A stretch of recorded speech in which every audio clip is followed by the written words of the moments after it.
Hi, everybody. Welcome back to another episode of Hybrid Healing Hour. Today, we have an extremely knowledgeable guest on to talk about nitric oxide. And this is a podcast I've been looking forward to for quite a while now, and I cannot wait to have you on, Cathy. So could you please first start by introducing yourself and telling our audience a little bit about yourself and how you got to where you are? Yeah, I will. Thank you. And thank you so much both for having me here today. I'm also excited about this because I always love to share the healing tools that everybody needs. And this is what we're going to talk about today. So my name is Cathy Eason. I am the Chief Science Officer for a company called Berkeley Life. And we are all about nitric oxide solutions. Beyond that, I'm also a board certified holistic nutritionist of over 20 years. I have been an educator of nutritional therapy practitioners, and I am all things food and healing in a nutshell. How I got here, kind of funny, I was a 6-year-old and I sort of overdosed myself on a bottle of Flintstones chewable vitamins watching cartoons one Saturday morning.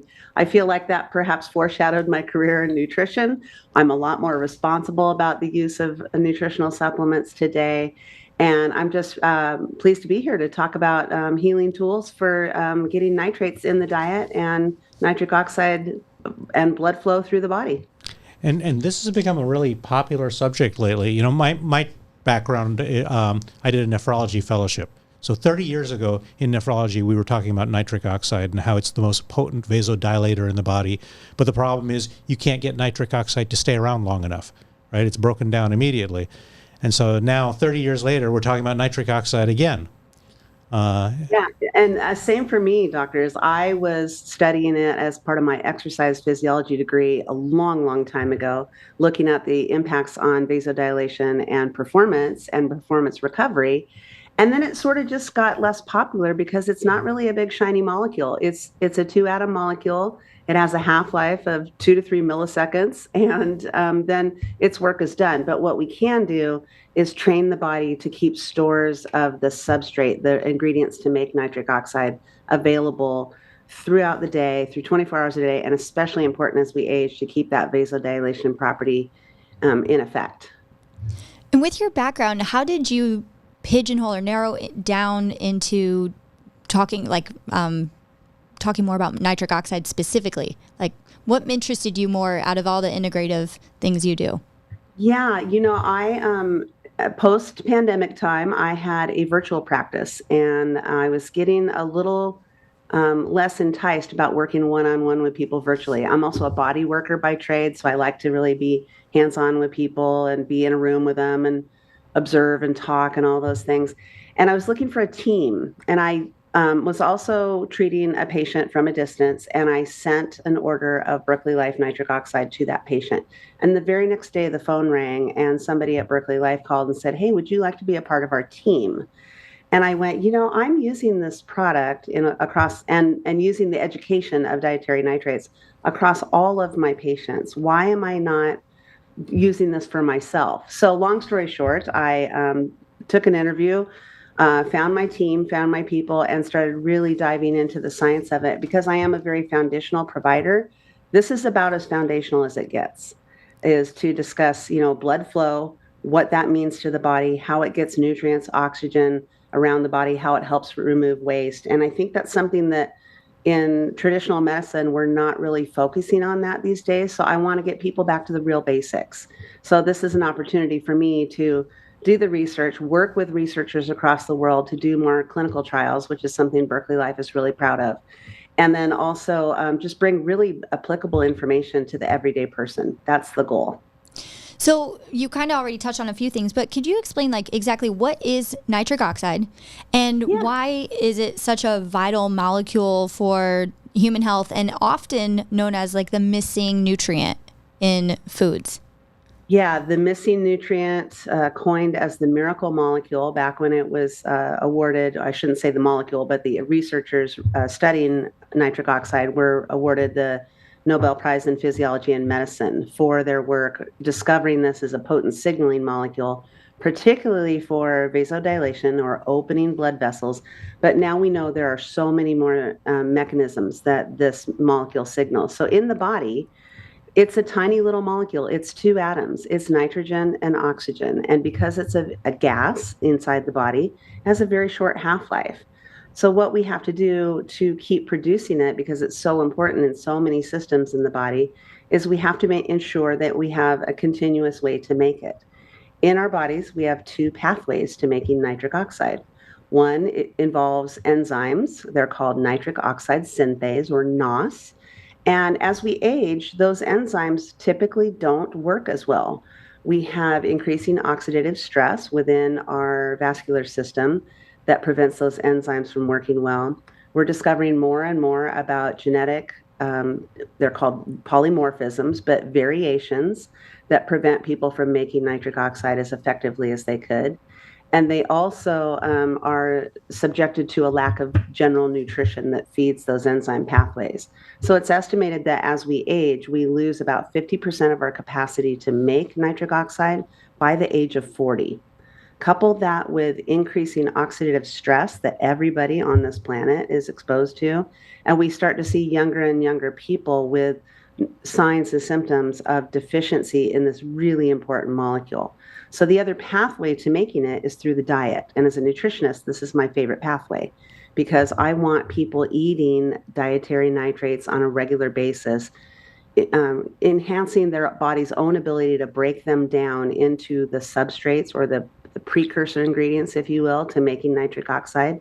And that's nitrates that get reduced in the body to nitrite and reduced once again to nitric oxide in a pathway that involves your digestive system, both the oral and the intestinal microbes that live symbiotically with us, and amazingly with our saliva, because what we don't use, we either excrete through the body or we recirculate it and we store it in our salivary glands. And all day long as we salivate, we are bathing recycled nitrates over our oral microbiome. They do some work for us and they break down nitrate into a smaller compound, nitrite. We swallow that and the whole process starts again.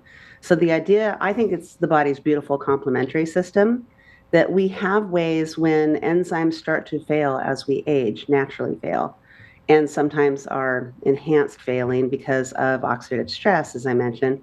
We have this perfect dietary way to keep the process going, keep the recycling system going, keep the stores, the shelves in the store of nitrate stocked so that we can make nitric oxide as needed throughout the day.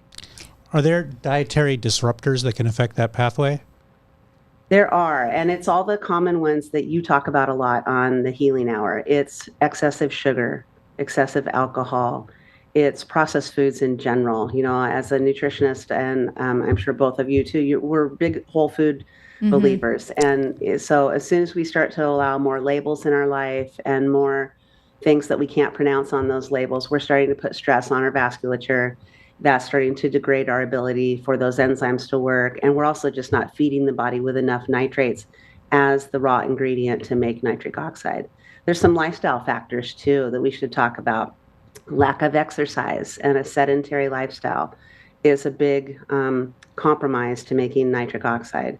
We also know that excessive exercise, the people who have to have 3 workouts a day and maybe are pushing it a little too hard, whether they're training for an athletic competition or just to try to stay, quote, healthy, that can also create a level of oxidative stress that the body cannot keep up with. And one of the things that nitric oxide does is keep the interior of our vascular system intact, and so that it functions well and that it has that nice contractile and relaxation effect of the tissue so blood flows easily. There are other lifestyle measures, including just sort of toxin exposure in our lives, because that contributes to oxidative stress. So whether that's body care products and cleaning agents in the home that are creating a toxic exposure, or in our external environment. Those are things that are harder to get away from these days. And then the other thing we will talk about, I'm sure, a little bit more is oral care and some of the things that beyond food, what we use in our mouth can have an impact on how well we produce nitric oxide. And those are the things that compromise the oral microbiome balance and integrity. And there are things that are highly antiseptic. So some of the common mouthwashes and toothpaste that the commercial environment throws at us, and every TV on commercial about having pearly white teeth and minty fresh breath, that's compromising the oral microbiome with some of the chemical agents in those things. So there's a lot of things we can do from a very holistic lifestyle standpoint to ensure that we get the raw ingredients for making nitric oxide while we're also not compromising our ability to make our own. That was very well said. And within all of that, I have so many more questions to dive into. And I hope I can even remember all of them. So the one thing I heard was it can affect the cardiovasculature. So blood flow, heart benefits, and the immune system starting in your mouth. And I know it can also be beneficial for many, many other body parts. Can you kind of give a brief description of where the nitric oxide is benefiting other systems of the body? Yeah, I like to say that there's not a system in the body that nitric oxide does not touch, because it's very true. So at a very baseline level, I mentioned that the pharmacologist who discovered the signaling property as a vasodilator, they learned quickly that nitric oxide, it's a gas. Think of it as sort of lighting a match in the body. And it's turning on a signal that might turn on another signal. And that's how nitric oxide works in terms of opening up blood flow. It turns on a signal to allow another compound to be signaled that vasodilates or opens the blood vessels. What that does to the blood vessel is keeps it nice and relaxed, keeps it less restrictive so that blood flows smoothly.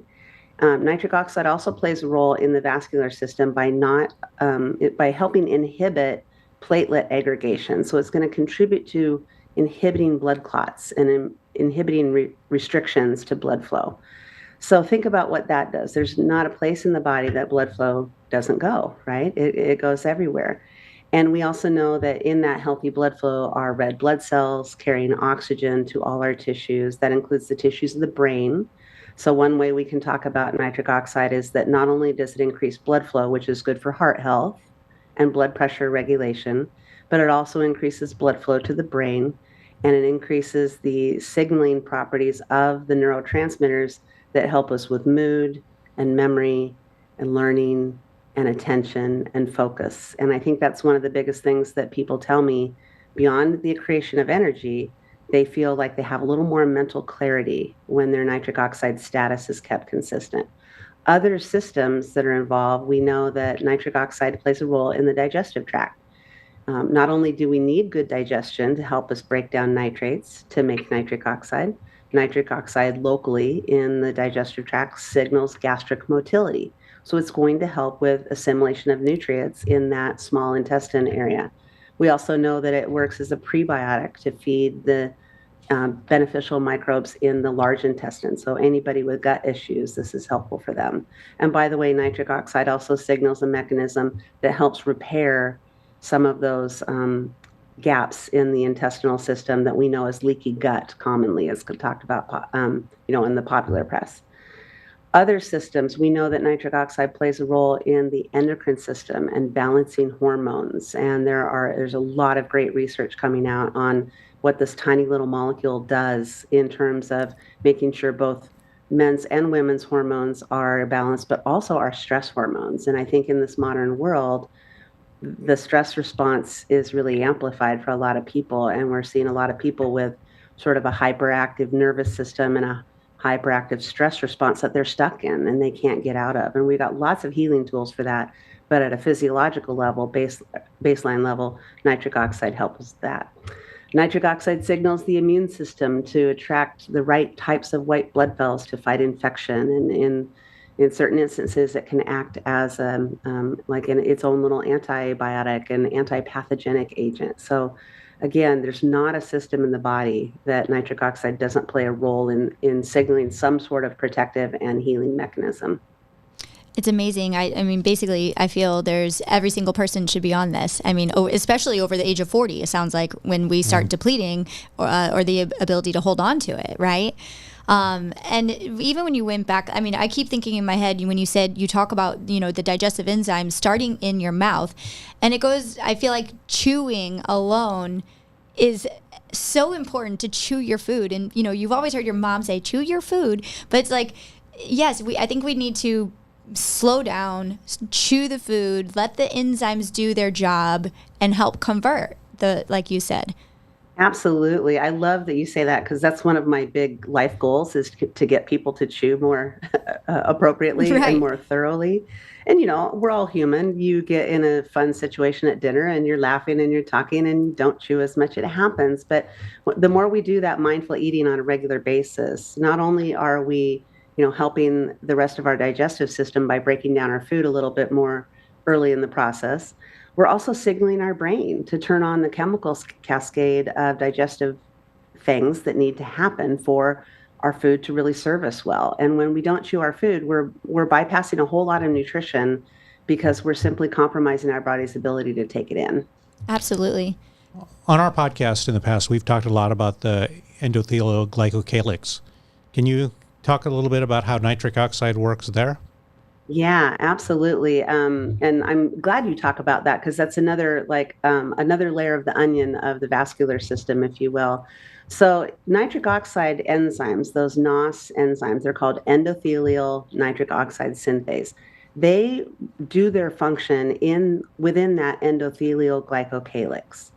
Then oxidative stress comes along in our life. And this is something, again, that just living on the planet is a source of oxidative stress. But then we know that physical stress, emotional stress, chemical stress can all compromise the integrity of that endothelial glycocalyx. And as I'm sure you've talked about, it's a structure that needs to maintain its own integrity for everything to work well within it, and that includes the nitric oxide synthase. So when that endothelial tissue starts to decline, some naturally with age, and then enhanced by excessive oxidative stress, breaking down that glycocalyx.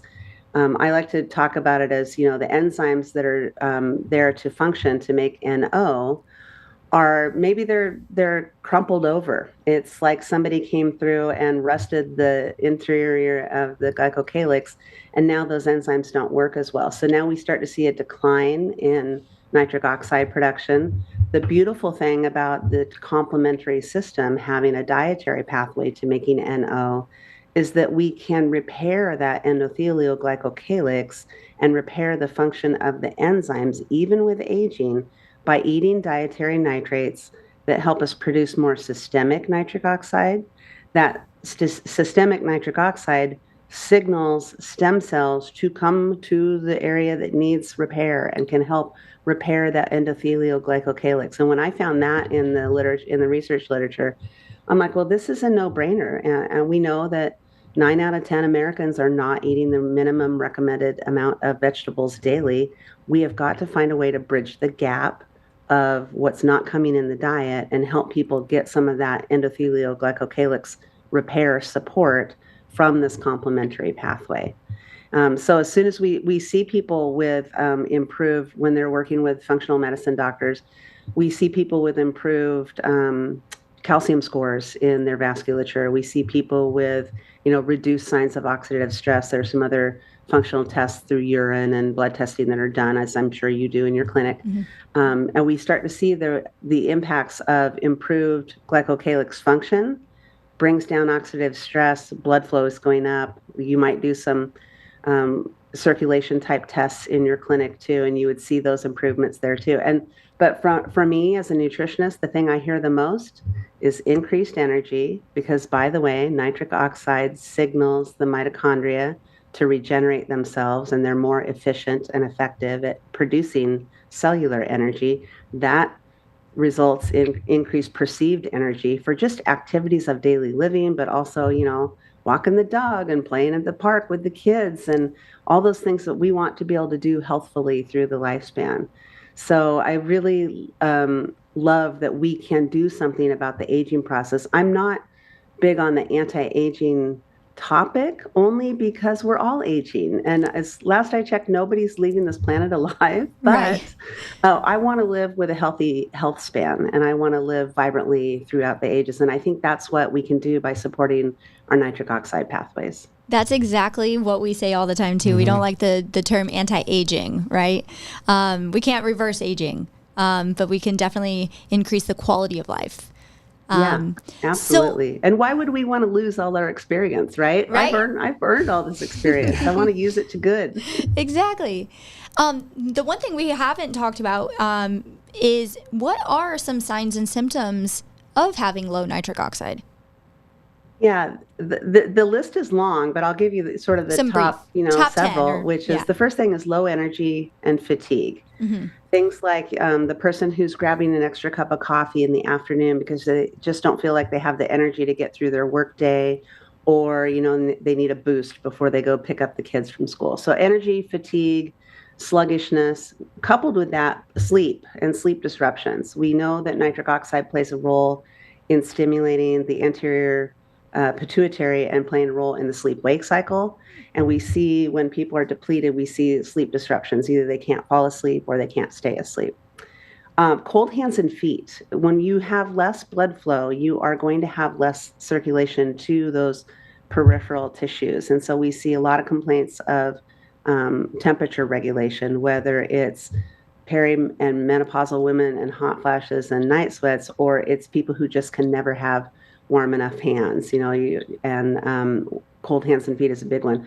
Another one would be what I call air hunger, when people are sort of yawning all the time and they're, a lot of sighs and a lot of ways to try to enhance oxygen intake into the body. That's a sign to me that NO is low, because if you had good oxygenation, that wouldn't be happening as much. Other signs would be hormonal imbalances and signs and symptoms of those. So we could run the gamut of, both male and female signs and symptoms. And then frequent infections. People whose immune system tends to never have a fully robust response, but yet they have a frequent immune challenge a lot of the time. They never seem to get rid of the sniffles. They never seem to get rid of, sort of what you might find clinically as, sort of a low level viral or a bacterial load on a blood test, things like that. We know then that the immune system is not being appropriately signaled to have that really robust response to help us keep us healthy. So that's probably the short list. I could go on. There's a lot more. But absolutely. Well, and then there's anything that's associated with reduced blood flow. Like, I know it can help with sexual function, right? Yes. Like erectile dysfunction, even like women's health, orgasms and whatnot too. Yeah, we're very excited about the fact that we get to talk about healthy sexual function as a quality of life measure in aging adults.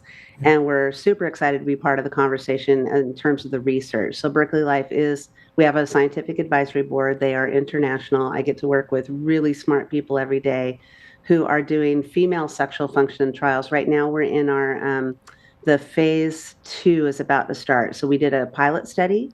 And then we did a phase 1 trial using double-blinded, placebo-controlled, and using measures of female sexual function. And the things we heard the most were enhanced orgasm and enhanced desire and libido and enhanced lubrication, meaning sex is less painful for women, and that's very important. And then, of course, yes, on the male side of sexual function, we know that good blood flow is necessary for maintaining an erection. And so men challenged by erectile dysfunction are having great success boosting nitric oxide to boost their blood flow and help them maintain that function as well too.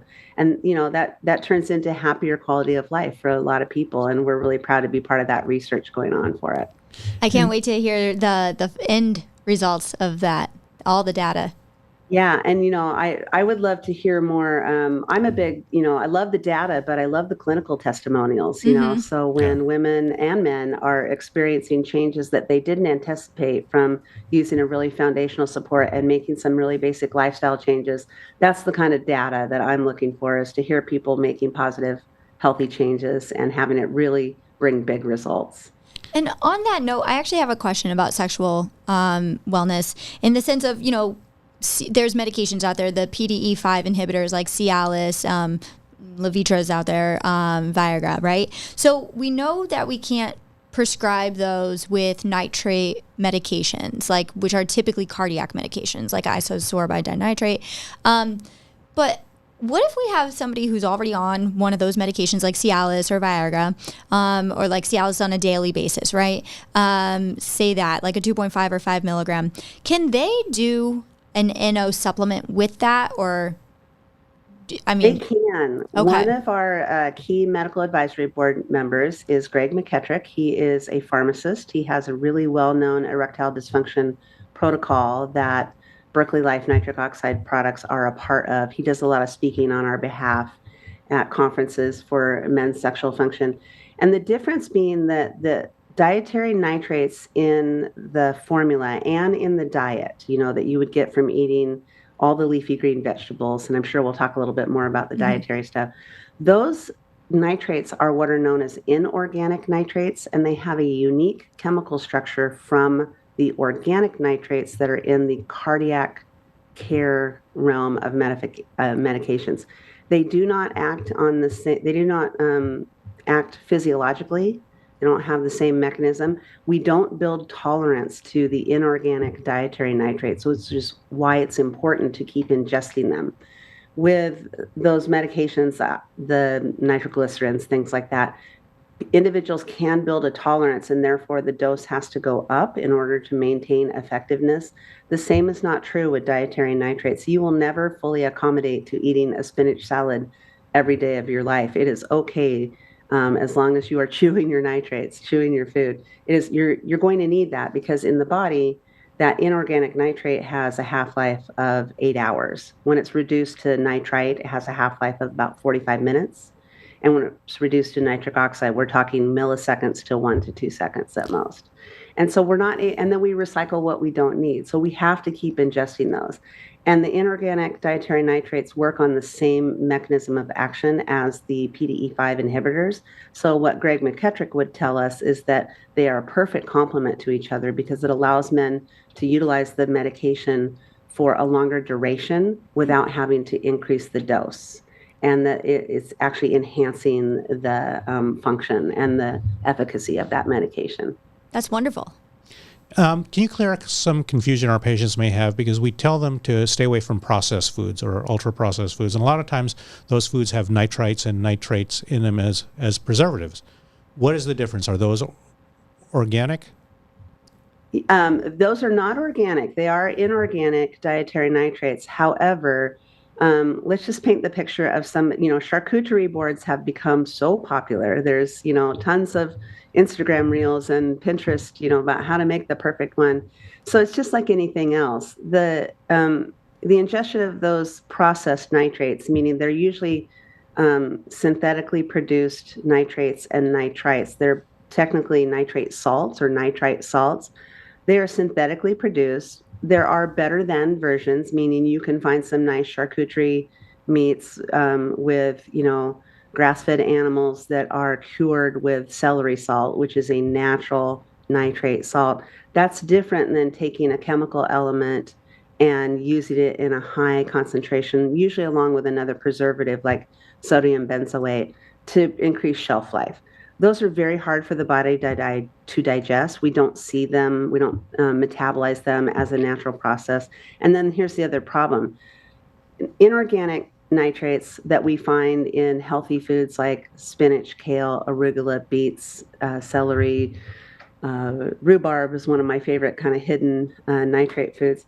Those also are replete with antioxidants. And when you're ingesting those antioxidants, at the same time you're ingesting healthy nitrates, inorganic nitrates, you're protecting the nitrates from inappropriately attaching to proteins and creating inflammatory molecules like nitrosamines. In the charcuterie board, you are choosing foods that may have a synthetic nitrate, and there's not an antioxidant in sight, unless maybe there's a few blueberries thrown onto the charcuterie board, right? So now the body is intaking this high concentration of nitrate along with proteins that most people are not digesting super well. And now you run the risk of that inappropriate attachment creating an inflammatory molecule. And rather than having a nitrate be good for you, it's now become problematic. So that's the big difference. So occasional charcuterie is what we can promote with really great chewy, but make sure you're eating a lot of antioxidant rich foods, lots of bright colors to get all those different polyphenols and additional nutrients so that you prevent that oxidation of nitrates. I love how you basically said we need to keep eating those things because of the short half-life of the NO. And so the people who eat, a salad a week, that's not cutting it. Not really cutting it. Yeah.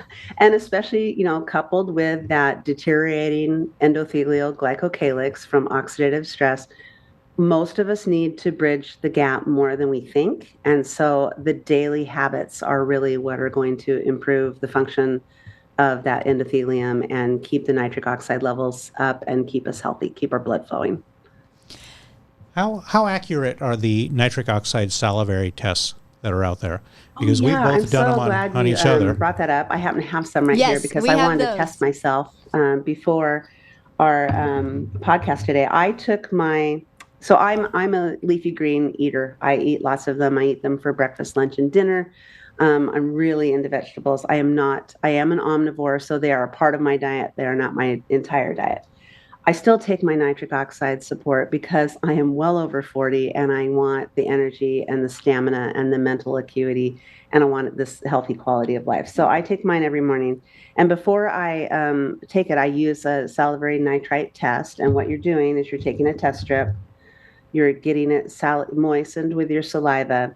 And this is a simple reaction that shows whether somebody has the oral microbial capability to break nitrates down into nitrite. That's what we swallow, and then that recycling process that I mentioned happens all again. These our test strips are produced in Germany. They are patented, and we use them in every single clinical trial that we do.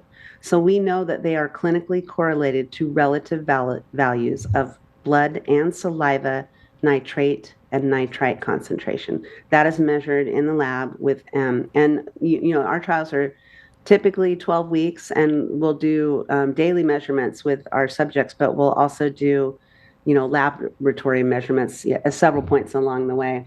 And so when we use our test strips and they show up bright pink, that's a good sign. We're hitting the target zone. We know that there's plenty of nitrite converted in the mouth, and that recycling process is going to keep going. When I wake up every morning, my test is low.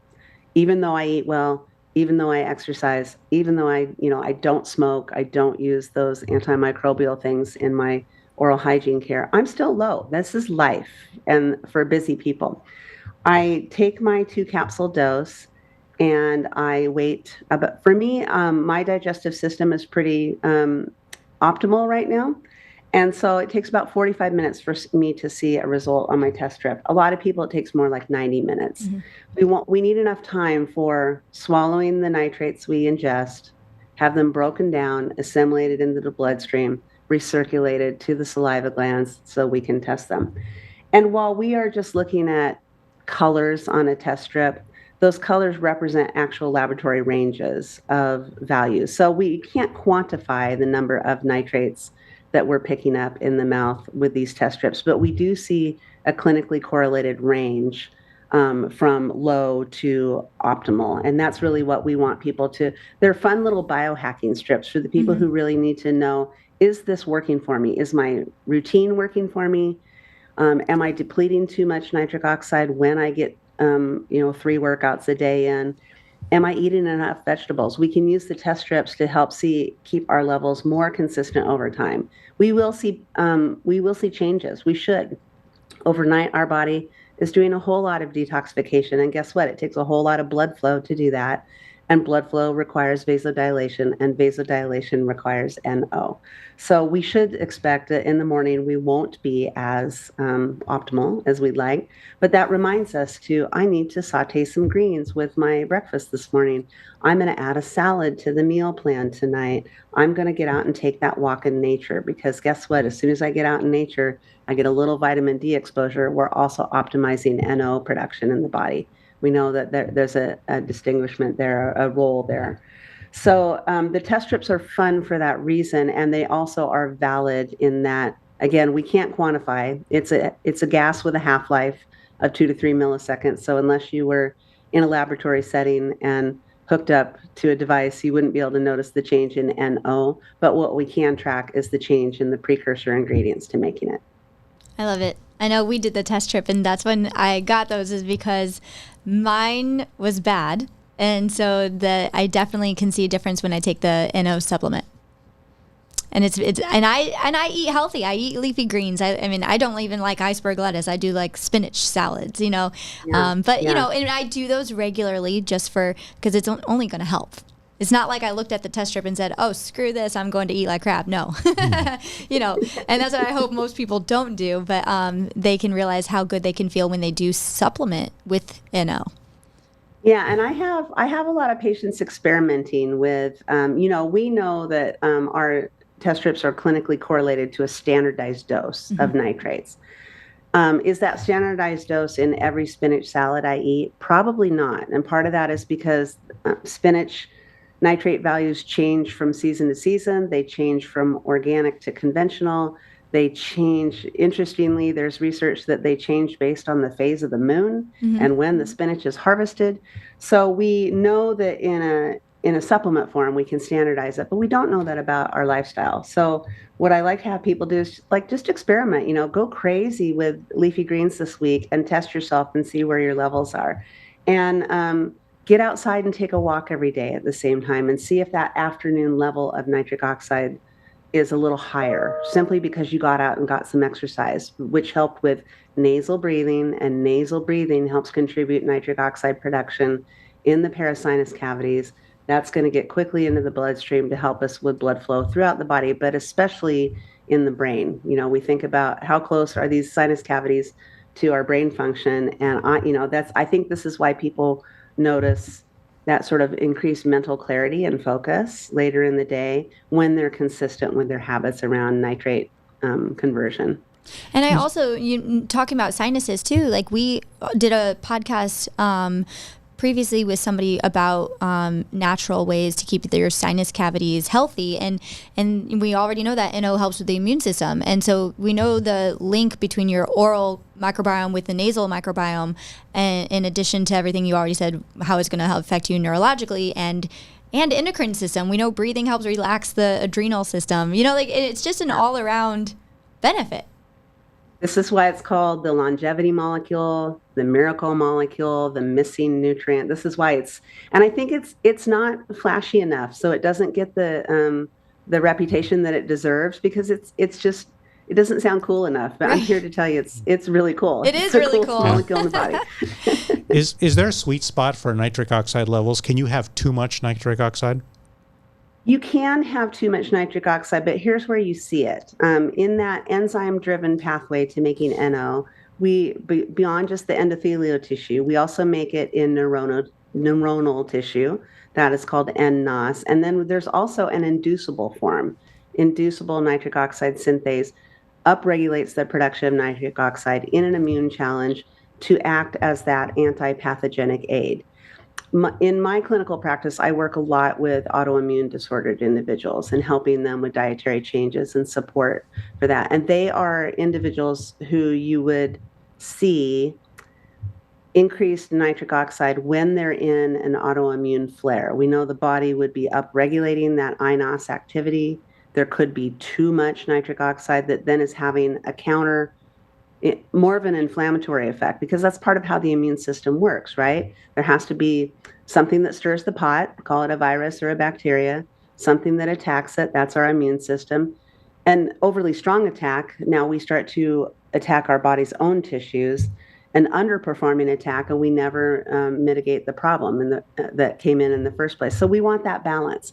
And yes, there are individuals who would, if we took them into a lab and we tested their nitrate and nitrite levels in blood or saliva in a laboratory setting, we might find that they are elevated in appropriate levels of nitric oxide. With the salivary test strips, we do have a high reading. And even in my most challenged autoimmune patients, say they've sort of gone off the wagon, they've gone and, eaten all the things they're not supposed to eat, and they've stopped exercising and they're not sleeping well and all those things.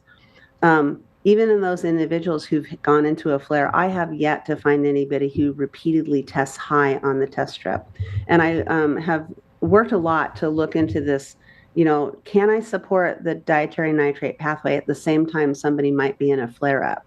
And all the evidence in the literature, most of it's animal studies so far, suggests that the complementary pathway of the dietary nitrate pathway is soothing. It helps calm down that inflammatory response, helps reduce the inducible nitric oxide synthase production of nitric oxide, simply because there's more in the bloodstream at one time, more NO in the bloodstream at one time. It's helping repair tissue. It's helping soothe the response rather than amplify it. And one of our additional providers that we work with a lot is a very well-known autoimmune specialist. She's definitely somebody to have on the Healing Hour if you haven't met her, Dr. Terry Walls. Oh, yes. And I know that she uses nitric oxide support in her most challenged autoimmune protocols with great success. And, I've studied under Terry, and if Terry has the experience and the clinical knowledge to use it, I'm really trusting that. And then it's showing up in the research now. We just need more human trials on that piece. Absolutely. Yeah, we definitely respect her. Yeah. So I have another question talking about, being able to test things. What is your input on the whole beetroot powders or even just taking like plain L-arginine? Do you have any input on that? Or niacin, too. Or niacin even?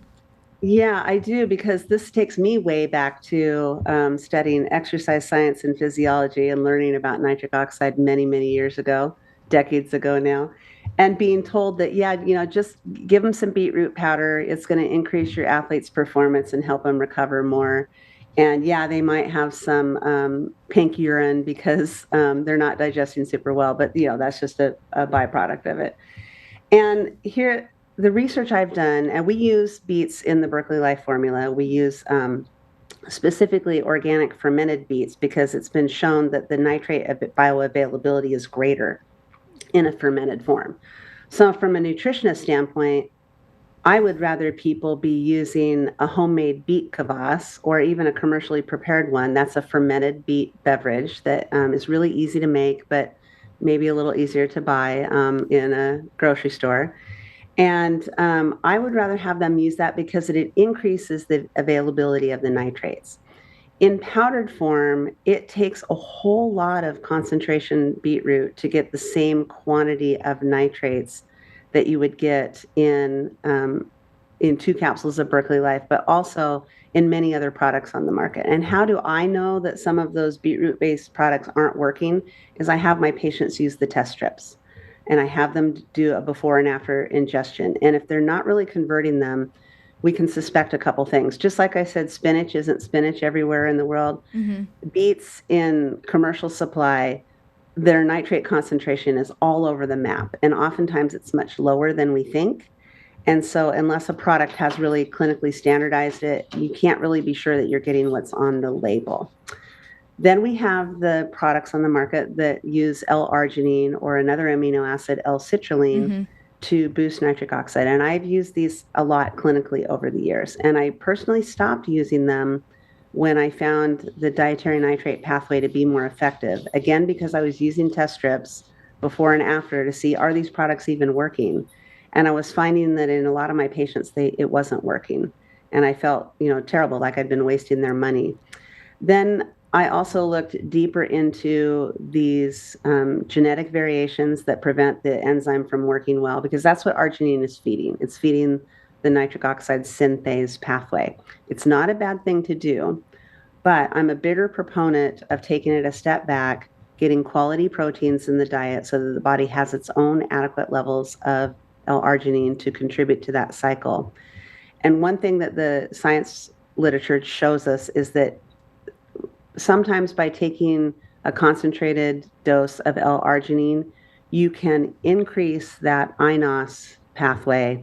Now we have a situation where there might be an overactive immune response, and a lot of it's related to, you see this especially in autoimmune literature, but also in some cancer research.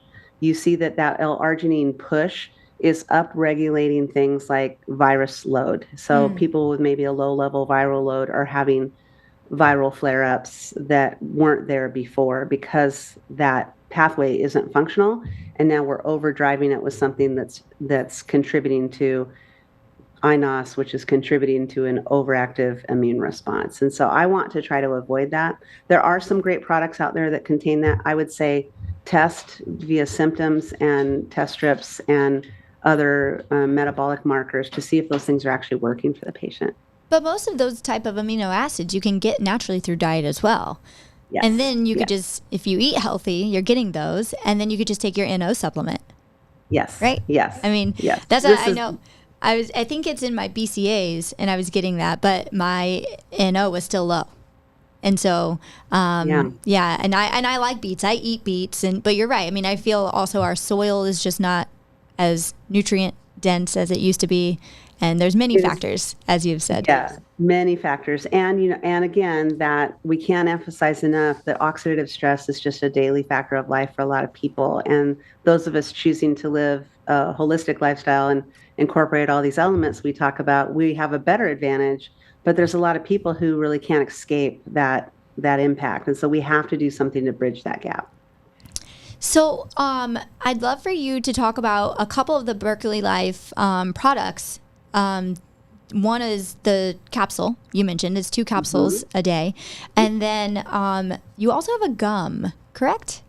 We do have a gum, and the gum has gotten quite popular for lots of reasons, mostly for energy boost, which is really kind of interesting. Let's go back to the foundational product. The foundational product is 500 milligrams of dietary nitrates. It is an entirely plant source product, so it's certified vegan.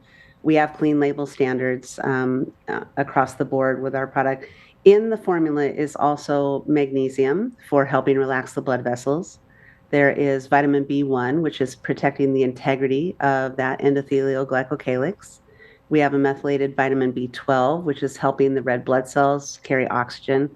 And we have some ascorbic acid, vitamin C, so that those nitrates stay protected as if it were in plant form. You know, the nitrates have been isolated away. Now we need to add some of that antioxidant factor back. And so the standardized dose of 500 milligrams of dietary nitrate has been clinically proven to reduce blood pressure in 12 weeks by about 10%. It's pretty significant. Increase flow-mediated dilation, that's a circulation measure. And then also we're seeing the results that we're getting from these male and female sexual function trials. Little teaser, we're probably going to start targeting some research on the older female population too. And there's not enough research about women. So we're really excited to be. I couldn't agree more with that. We definitely need more research on women, especially aging women. We do. Yeah. So our usual protocol is to have somebody test their levels in the morning with a test strip. They take a 2 capsule dose of the dietary nitrates. They wait 90 minutes. They test again. And we want to make sure that they're converting. We want to make sure that they are really taking in those nitrates, breaking them down, metabolizing them, assimilating them, and recycling them to the oral cavity, which is what we would see on the next test strip. We'd see some improvement. Most people find that is a great daily dose, 2 capsules a day, once in the morning. What I find is that a lot of people, based on lifestyle, activity level, stress level, they like a second dose in the afternoon. I happen to take a 3rd capsule in the afternoon. So I take 2 in the morning with breakfast, and I take 1 later in the day. It's helping a lot of people reduce their coffee consumption, less reliant on those stimulants in the afternoon, things like that. Some people, when they start boosting their blood flow, they feel over-energized. They're like, I haven't had this much energy in a while. I cleaned the whole house, and now I'm bored, and I got to find something else to do. Some people then find that maybe a little overstimulating at night. So I have people start with 2 capsules in the morning for a couple weeks until their body starts to get used to that recycling of nitrates and starts to calibrate itself. And then maybe after that, I'll have them split that dose, take 1 with breakfast and 1 with dinner, because optimally I would like their nitrate levels to be consistent for 24 hours a day. And considering that they have an 8-hour half-life, and we have done a pharmacokinetic study proving that even just 1 capsule of our product has a 24-hour duration of effect. So you may not be up to target zone the next morning, but you're still going to have the benefit of the product that you took the day before. When somebody tests, takes a dose, and then they test again, and there's absolutely no change on the test strip, we start to suspect that they lack the number of nitrate-reducing bacteria in the oral cavity. This is where the gum was developed. It's really a functional gum. It is a dietary nitrate formula of about a quarter of the nitrate concentration as you would find in the 2 capsules. It's got some zinc for protecting the oral cavity from cavities. It's got some very specific sugar alcohols, polyols, we would call them chemically, that are studied in dentistry to prevent cavities, to prevent gum disease. What you're doing by chewing the gum, so we recommend chewing the gum one piece twice a day for 5 minutes each in between meals. When you're chewing the gum, you're bathing the microbes in the oral cavity in nitrates. They are eating up those nitrates in the gum. They're also eating up the sugar alcohols in the gum base. And by the way, this is a sugar-free product, so there are no actual sugars in it. It's just a chemical name of a sugar alcohol. But those microbes are eating up the nitrates and the specific polyols. That is fueling them to grow more prosperous, more diverse. And now we have more nitrate-reducing bacterial species in quantity that help us with every other nitrate we ingest. So the idea behind the gum is to help you within 1 to 2 weeks of gum chewing consistently. People will see that change on the test strip. Now the supplement they're using is working better for them, as are the dietary nitrates they're taking in their daily diet. We also promote the gum as a performance tool. Anytime you boost blood flow and boost oxygen delivery and boost mitochondrial function for increased energy, you're going to increase performance. I live at some elevation. When I ski, when I hike, even when I just go to yoga class in town, I'm always chewing gum on the way there because I want to boost my capacity to have more energy, to have better oxygen exchange. And I feel it. I feel it when I'm out on that trail. I'm like, okay, great. I gave myself that little bit of energetic boost. So the gum is useful for that. And then we're really excited because we have a new formulation of the gum coming out in about a month. And I'll just tease it right now, but it's going to be even more effective with some very specific aids that help build both the oral and the gut microbiome. So we're really excited about what it's going to do for optimizing nitric oxide production. Oh my, I mean, I love it. I love what Berkeley Life has to offer. And I'm looking forward to that a lot. I have one question. Is it okay to chew the gum like right after you eat, or do you recommend waiting like 30 minutes to an hour after eating? I know it's fine. It's fine to chew it right after you eat, but here's timing can matter. So we have patients out there who are chewing the gum knowing they are going to have planned sexual activity later. So they're timing it, 90 minutes ahead of sexual activity for that reason. You might also time it 90 minutes ahead of your workout or your, jog to the park with the kids or whatever, just to time that boost of nitric oxide to best meet your physical demand needs. Perfect. But yeah, you can chew it, right? I have the gum on me at all times. It's in my purse. It's in my travel bag. It comes in a sleeve. I use it a lot. Yeah. And it's benign. It is lightly sweetened with a stevia extract and a little bit of natural mint. It is because I'm not a big gum chewer. I think I chewed too much playing softball in my younger days. And, no, I've had it, and it's good. I didn't mind it at all. So yeah. Could you tell our audience how they might be able to find you or Berkeley Life, or how they could learn more and follow? Yeah, absolutely. You can find us online, of course, at berkeleylife.com. It's BERKELEY.life.com. You can reach out to me, Cathy Eason. You can just send an email to info@berkeleylife.com, and they'll be sure to get to me. I'm happy to answer questions. I love to work with providers too. So if there are providers wanting to know safety, efficacy, all that, I'm happy to work with you. And then we're going to be really excited to offer your listeners a discount on products, and they'll find all that information in your show notes. So we want to thank you and thank your listeners. And really, I think the big message for me is that this is about preventive health. This is very foundational. It's about keeping your vascular system healthy. It's about ensuring that we have optimal endothelial function as we age and preventing those sort of high risk factors that come in later in life. We want to be preventive on that. So we want everybody to experience Berkeley Life, and we want to grow the community and grow the education around it too. Thank you so much for coming on. Yes, thank you.